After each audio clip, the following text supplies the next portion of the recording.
4 homens escreveram a mesma história com diferentes nuances sobre o homem que dividiu a história. Seguindo os relatos dos 4 evangelistas e a proposta interdisciplinar do nosso canal, visitaremos a história da Natividade. Bem-vindos ao canal Observatório 7 e nosso especial Caminhando com Jesus, o Nascimento de Cristo.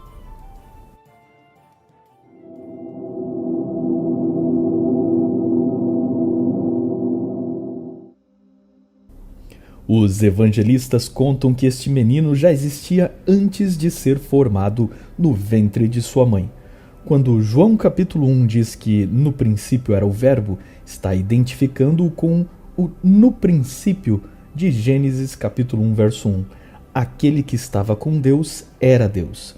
Verbo ou logos é usado na Bíblia somente pelo evangelista João em seu evangelho e em outros 2 livros de sua autoria, primeira carta de João, capítulo 1, verso 1 e Apocalipse 19, verso 13. O raciocínio de João era conectar Jesus com a palavra viva e criadora de Deus, o Verbo ou Logos, como agente ativo dos desígnios do Eterno, como em Salmo 33, verso 6, que diz que o universo foi criado pela palavra de Deus. Quando João diz que o Verbo estava com Deus no ato criador, está dizendo que, embora só exista um Deus, estamos descrevendo uma unidade composta, pois havia mais alguém além do Pai, e ele é chamado de Deus ou Verbo. São João capítulo 1, verso 1, não pode ser traduzido por Deus era o Verbo, assim como não se pode traduzir que o amor é Deus no texto de primeira carta de João, capítulo 4, verso 16. Não há como fugir ao fato de que o evangelista João diz que Jesus é Deus, se fez carne e habitou entre nós. O Natal começa com a encarnação. Este habitou entre nós é o mesmo sentido de Deus descendo na nuvem ao tabernáculo para habitar entre seu povo no deserto. Jesus, o Verbo de Deus, é descrito como autor de todas as coisas criadas e tendo se feito carne no milagre inimaginável que chamamos de encarnação, o ato do ser eterno. Tornar-se participante da natureza humana para poder nos servir de conexão com Deus, de quem estávamos afastados pelo pecado. Paulo, em sua carta aos Colossenses, capítulo 1, verso 22, diz que isso era necessário para que em sua carne ele nos reconciliasse a humanidade com o céu. Em Filipenses 2, verso 6, Paulo explicou que ele, subsistindo em forma de Deus, não julgou como usurpação ser igual a Deus e a si mesmo se esvaziou, tomando a forma de servo.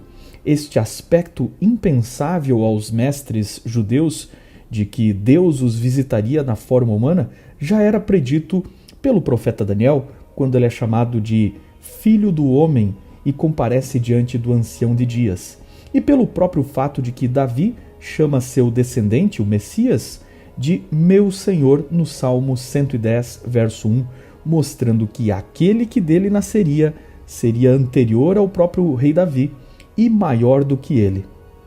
Lucas diz que nos dias de Herodes, um sacerdote chamado Zacarias e sua esposa da linhagem de Arão foram visitados por um anjo que lhes anunciou que eles, mesmo já sendo idosos, gerariam um filho chamado João, que anunciaria a chegada do Messias, convertendo muitos a Deus. Este profeta cheio do Espírito Santo e no poder de Elias, portanto, cumprindo a profecia de Malaquias de que antes do Messias viria o profeta Elias, que justamente pregou o arrependimento, tal como João Batista. A vinda do Elias era a missão do Elias, na forma da pregação de arrependimento do Batista. A seguir, Lucas leva a história para Nazaré, uma vila da Galileia com uns 900 metros de extensão, que não devia ter mais do que 400 habitantes naquela época. Ali vivia Maria, uma jovem em idade de casamento, o que na época devia ser entre 12 e 18 anos, que Mateus diz que estava desposada, ou seja, comprometida em casamento com um homem chamado José. Na verdade, o termo grego usado por Mateus e Lucas implica que ela era noiva ou prometida em casamento, o que justifica o porquê ela era virgem. Segundo os costumes da época, o casamento era arranjado pelos pais com o consentimento dos noivos, mas uma vez prometido, não se podia desfazer o acordo de noivado, pois implicava em aparência de injúria para a noiva.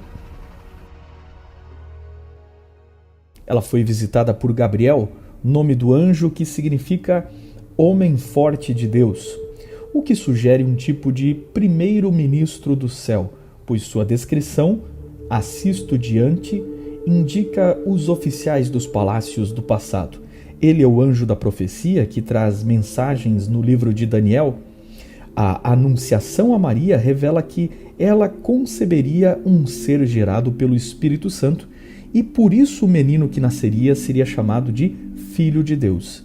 E, logicamente, um terceiro personagem da divindade é apresentado, o Espírito Santo, que não criou Jesus dentro de Maria, que não fecundou Maria, mas que gerou a encarnação do Verbo em Maria, conforme Lucas 1, verso 26 a 38. O próprio título de Jesus, o Filho de Deus, já implica na divindade do Espírito Santo e na unidade da Trindade. E é justamente isso um dos fatores que fazem o judaísmo não aceitar a crença em Cristo, pois ele se apresenta como Filho de Deus, e a crença judaica num monoteísmo radical não admitia que Deus tivesse um filho e considerava uma blasfêmia fazendo de Jesus igual a Deus, ou seja, o próprio Deus. Como vemos no episódio de São João 10:33, quando os judeus acusam Jesus de blasfêmia por se dizer filho de Deus e assim se fazer igual a Deus. Note nessa passagem que em nenhum momento Jesus nega ser igual a Deus diante da acusativa de parte dos líderes judeus. Mateus trata o problema da vergonha da noiva grávida, dizendo que José, sendo um homem justo, pretendia deixá-la secretamente. Isso porque ele tinha o direito de acusá-la de adultério e, neste caso, a situação dela seria de rejeição total. Porém, José recebeu uma visita do anjo que lhe anunciou a identidade da criança e então José a tomou como mulher, mas não a conheceu sexualmente até que a criança nasceu. Para explicar o milagre a José, o anjo citou a profecia de Isaías a respeito do nascimento da criança, que seria um sinal para o rei Acás, nascendo de uma jovem. Mateus cita isto como cumprimento de Isaías 7,14, onde os sábios judeus traduziram a palavra alma do texto hebraico, que significa a jovem, para o termo grego virgem, usado na Septuaginta, a versão grega da Bíblia judaica, que já existia nos dias de Cristo. A maioria dos comentaristas concorda que Isaías 7 trata sobre o nascimento de Ezequias, o filho de Acás. Alguns dizem que seria o próprio filho de Isaías, mas a criança, de nome Emanuel, o Deus conosco, é usado por Mateus como um título messiânico para Jesus. O Deus conosco em Ezequias foi a habitação de Deus com o seu povo em virtude da fidelidade daquele rei em remover os ídolos, como testemunhado em 2 Reis, capítulo 18, verso 4 a 6. Porém, Ezequias seria apenas um tipo do verdadeiro Messias, que seria o Deus conosco de Mateus, no mesmo sentido em que João apontou que o Verbo se tornou carne. Mas como sabemos que a profecia de Isaías não se resume ao cumprimento nos dias do rei Acás? Pelo simples fato de que tal criança é chamada de Pai da Eternidade e Príncipe da Paz. E um título como Eterno só poderia ser usado pelos judeus ao próprio Deus. Então, tanto faz se em Isaías fala de uma jovem e não uma virgem, porque de qualquer forma, Maria, além de virgem, era também uma jovem. Foi por isso que José entendeu o milagre da encarnação messiânica e assumiu Maria como esposa e Jesus como seu filho, uma vez que ele era da linhagem de Davi. Pelo incrível que pareça, judeus que não aceitam a identidade messiânica de Jesus alegam que ele não é filho carnal de José, portanto não poderia ser o Messias por não ser descendente de Davi. Mas nisso estão reconhecendo duas coisas que testemunham a favor do cristianismo, sendo, primeiro, que nisto estão reconhecendo que José era de fato o herdeiro de Davi, e segundo, que Jesus era realmente filho de Deus, já que José reconheceu a pureza de Maria, aceitou o filho, o que também endossa o nascimento virginal, portanto, sendo a criança filha do próprio Deus. Pelo incrível que pareça, a linhagem de Davi estava esquecida e empobrecida depois de séculos de domínio estrangeiro. Entretanto, a genealogia de Cristo em Mateus e Lucas nunca foi questionada em seus dias, pois qualquer um podia ver os registros públicos da linhagem de José. Não só Jesus era filho, por assim dizer, adotivo de José, mas Paulo, em Romanos 1, verso 3, diz que Jesus descendia segundo a carne do rei Davi. O que quer dizer que Maria tanto era parenta de levitas da casa de Arão por Isabel, quanto tinha na sua linhagem ancestrais da realeza de Judá, pois em Lucas, capítulo 1, verso 32, Davi é chamado de seu pai, e no verso 69, Zacarias reconhece a linhagem do Messias vinda de Davi. Isso faz de Jesus um herdeiro sem igual, combinando de modo intrincado a encarnação numa virgem com a descendência dos reis de Judá e dos sacerdotes levitas. O mais curioso é que as linhagens de Davi, as linhagens da casa real, se perderam completamente. Portanto, se a profecia de que o cetro nunca sairia da casa de Judá está correta, hoje é impossível identificar outro Messias que não seja o próprio Jesus. Lucas capítulo 2 anuncia o nascimento de Cristo nos dias do censo decretado por César Augusto, quando Quirino governava a Síria, mas Joséfo anuncia tal censo de Quirino para o ano 6 depois de Cristo. Estaria Joséfo correto? Lucas capítulo 2, verso 2 diz que este foi o primeiro recenseamento, e alguns gramáticos avaliam que a palavra primeiro, do grego protos, poderia ser lido como anterior, ou antes daquele, feito sob Quirino, prefeito da Síria, ou seja, o recenseamento de Lucas 2 está sendo descrito como um ocorrido antes do censo feito por Quirino. Ainda que se negue esta interpretação da palavra protos, o texto dá a entender que houve outros censos. Tertuliano, que escreveu em 220 d.C., menciona que consta terem sido feitos outros censos na Judéia sob a ordem de Augusto, em especial um entre 9 e 6 a.C., pelo prefeito Cêncio Saturnino da Síria. Ou seja, este poderia ser o censo protos, ou anterior ao de Quirino. Além disso, se Saturnino emitiu o censo, nada impede de Quirino, que já estava por lá, de ter sido o executor deste censo e levado à fama popular.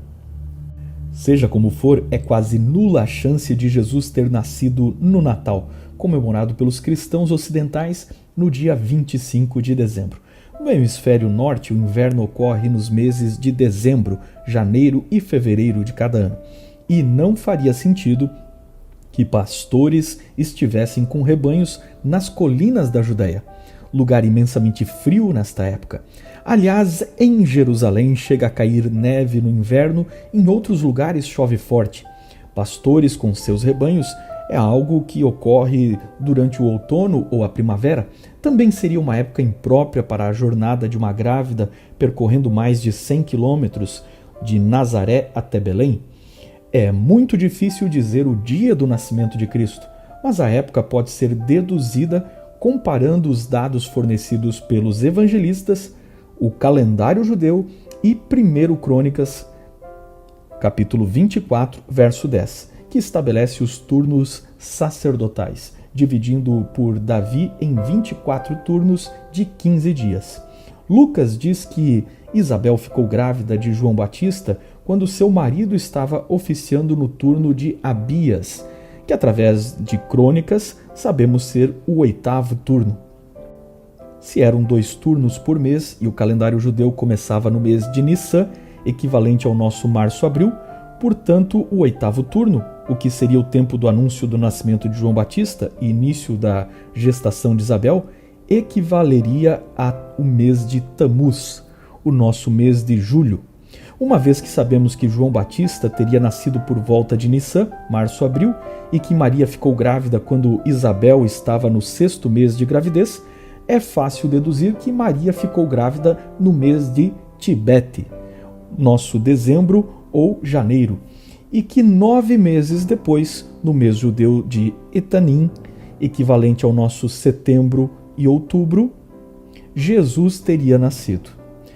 Isso seria outono e uma hipótese muito mais razoável para o nascimento de Cristo.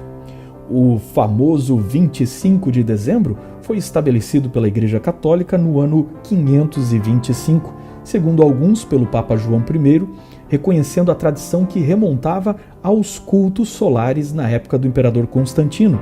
Na verdade, não conheço nenhuma religião cristã que tenha o dia do nascimento de Cristo como um dogma, e nem estou me opondo que alguém comemore o Natal neste dia, lembrando que em alguma data desconhecida o milagre da encarnação ocorreu. É uma questão de consciência e, como não conhecemos a data verdadeira, nem a qualquer ordem apostólica de comemorar o nascimento de Cristo, não há qualquer dificuldade em usar 25 de dezembro para relembrar o mundo de que Deus encarnou e nos visitou em alguma data desconhecida.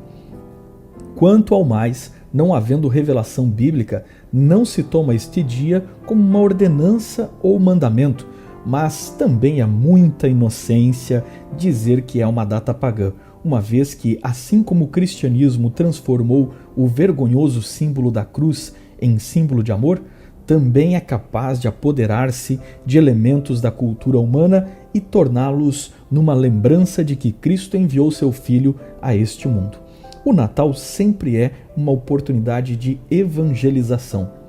Seja como for, as igrejas orientais nunca aceitaram 25 de dezembro e comemoram o Natal em 6 de janeiro, o que também é uma data improvável. A tradição de Jesus nascendo numa gruta veio, por sua vez, de Justino Mártir, no 2º século. O imperador Constantino, em 325 d.C., construiu a Igreja da Natividade sobre a caverna que se acreditava ter nascido Jesus. Esta igreja foi ampliada pelo imperador Justiniano. Mas voltando para a Bíblia, Lucas diz que as hospedarias de Belém estavam lotadas. Então Jesus nasceu e foi colocado numa manjedoura. Esta pobreza do Messias foi outro fator que impediu a elite judaica e a romana de aceitar Jesus como Messias, já que esperavam que o Messias fosse um general libertador e o que havia ali era só uma família pobre.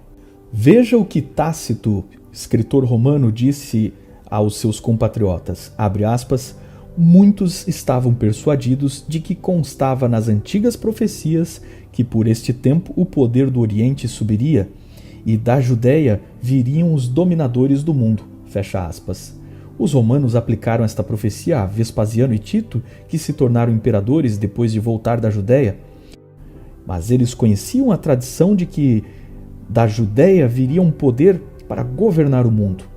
É notório que havia um sentimento entre os povos de expectativa por um rei salvador, algo que pode ser descrito como o desejado de todas as nações. Isso pode ser testemunhado pela vinda dos sábios orientais, chamados de reis magos, que eram astrônomos de reinos do Oriente e viram no céu uma estrela que os guiou. Não era um cometa, nem mesmo o cometa Halley, que passou pela Terra em 12 d.C., certamente uma data muito tardia. Aliás, a cultura pagã, especialmente a romana, interpretava uma estrela cadente como um mau agouro e não de bênção, como deveria ser a chegada de um Messias. Já que nada na astronomia mostra qualquer fenômeno nesta época, é bem possível que as miríades de anjos que os pastores viram no céu de Belém produziram tanto brilho que foram avistados desde o Oriente como um tipo de estrela, e lembrado a eles da milenar profecia de Balaão de que uma estrela subiria de Jacó. Lucas descreve que o bebê Jesus foi circuncidado conforme a lei judaica e os ritos de apresentação e consagração do primogênito foram seguidos com a oferta de pombinhos, o que aponta à condição pobre dos seus pais.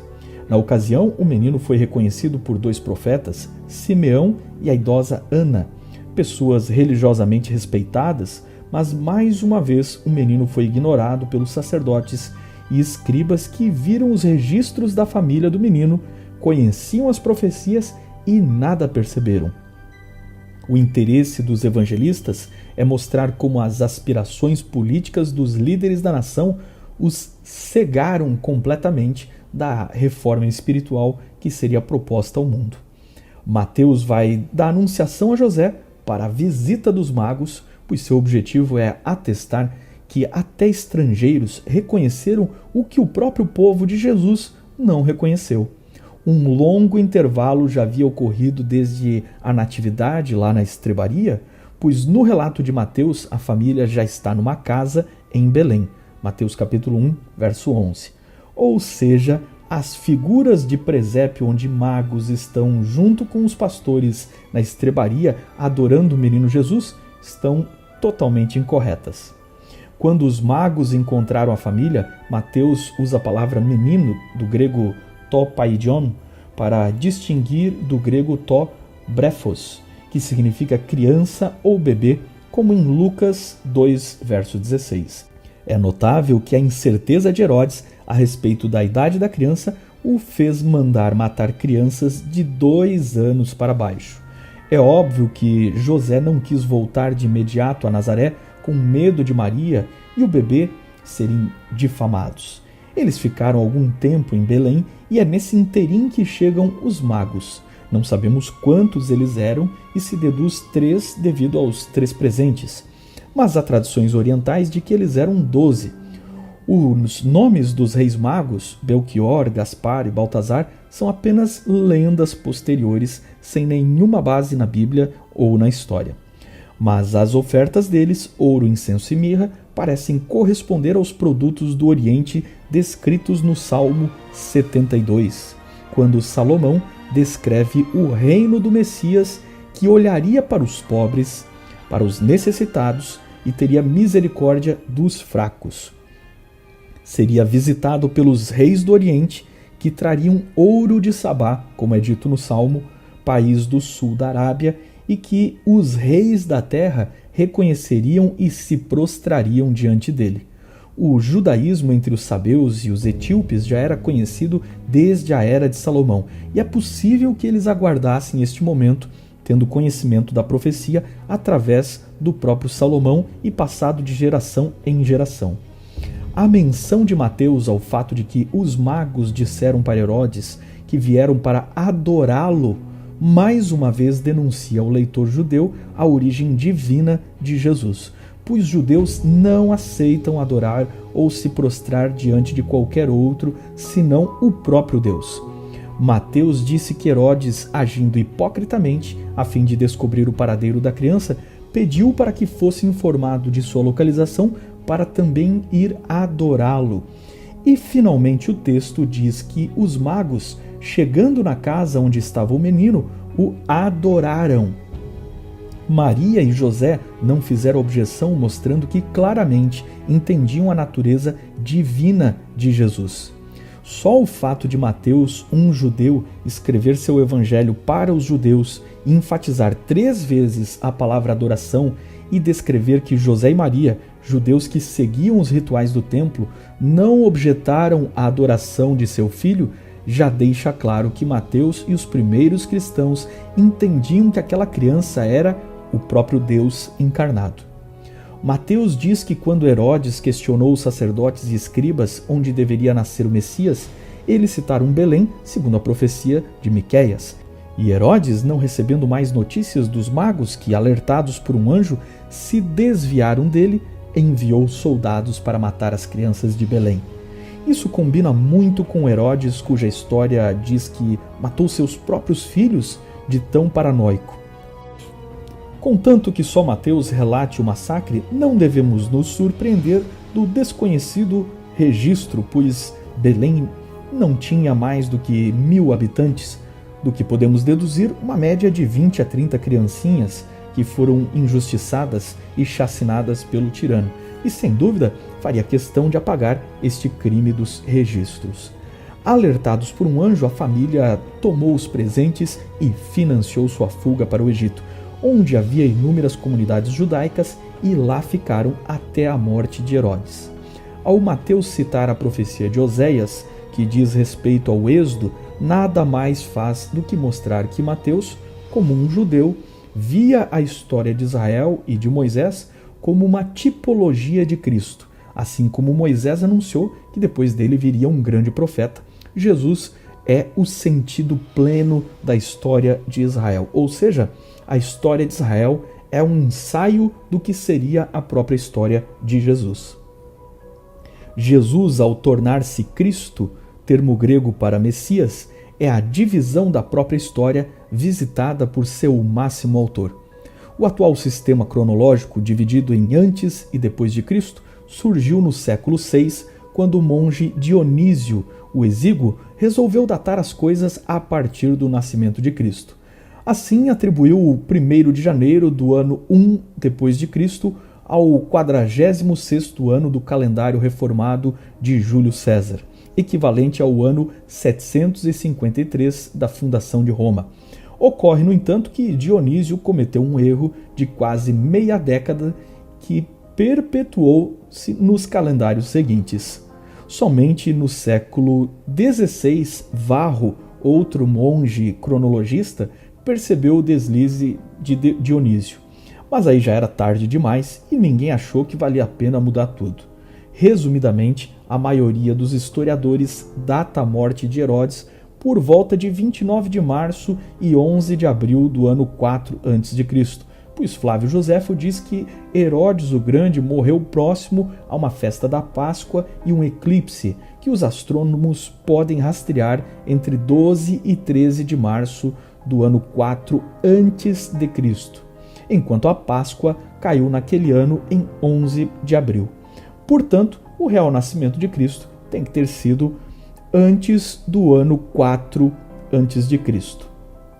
Atualmente existe um movimento entre historiadores materialistas tentando impor uma nova forma de se referir aos anos, diferente do antes de Cristo e depois de Cristo, AC e DC. Ou ainda Anno Domini. Eles querem agora que a referência seja antes da Era Comum e depois da Era Comum, alegando que o termo antes e depois de Cristo é ofensivo para quem não é cristão. Mas nenhuma agenda secularista é capaz de mudar o fato que, chame como chamar, ainda é Cristo a referência que determina o que se tornou e onde começou a Era Comum. Aquele único nascimento e um bebê na manjedoura mudou a história para sempre.